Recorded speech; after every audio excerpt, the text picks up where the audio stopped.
A consumer alert tonight as you do your holiday shopping. 2 News problem solver Michelle Lowry warns in tonight's segment 2, the rules for lead levels in toys can be confusing. Alex McCoy was excitedly preparing for the birth of her first granddaughter. I could cry thinking that I might have given that to my granddaughter. This plush pink bear, bought at a Tulsa Babies R Us store, was concerning. It says, warning, contains lead, may be harmful if eaten or chewed, may generate dust containing lead. And I got very angry, very upset. Federal guidelines require that the outside of a child's toy must contain less than 90 parts per million of lead. The amount permitted on the inside is even higher. I have heard horror stories about lead in children's products. McCoy's toy was never independently tested for lead, but recently similar labels were found on toys bought from several Phoenix area Toys R Us stores. Those toys were part of the store's Animal Alley line of stuffed animals. And our Scripps affiliate in Phoenix contacted Diane Eccles, Chief of Environmental Health Issues at the Arizona Department of Health. I would think in today's age we could find ways to not have pieces and parts that still contain lead. As part of an investigation in Arizona, employees of our affiliate bought 7 stuffed animals with the warning labels, plus a Jeffrey the Giraffe doll, which did not have a warning label.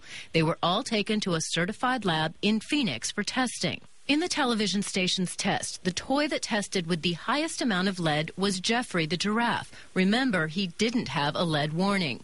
But all of them tested well below the federal safety limit. So why the warning labels on any of the toys? Our Phoenix station got the same response McCoy did when contacting the R Us family.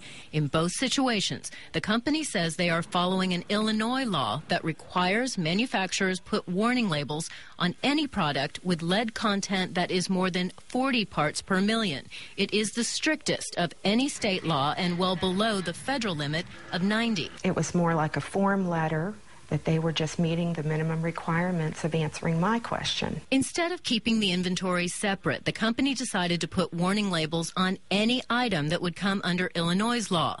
Again, we did not send McCoy's toy off for testing, but remember, the sample of toys tested in Phoenix had less than 40 parts per million of lead. So again, why the warning labels? A Toys R Us spokesperson would not share their lead test results and would not explain. I can see where it would be extremely confusing and concerning. So how much lead is too much? Health experts, both locally and nationally, tell us there is no clear-cut answer. What could be dangerous for one child is not an issue for another. But groups like the one that spearheaded the law in Illinois want the level of lead dropped to 0. McCoy has her own advice. Read labels. And if it says contains lead, don't buy it. And bring it to the attention of the company. Since Toys R Us was informed of the lead test results on some of their stuffed animals, the company started covering at least some of the lead warning labels with a little orange sticker. Once again, they had no comment. McCoy intends to take no chances. We'll make homemade toys, I guess. There are several common ways children are poisoned by lead, which causes damage to the brain and other organs. You'll find complete information about the Oklahoma Childhood Lead Poisoning Program in the Problem Solver section of KJRH.com. Michelle Lowry, 2 News works for you.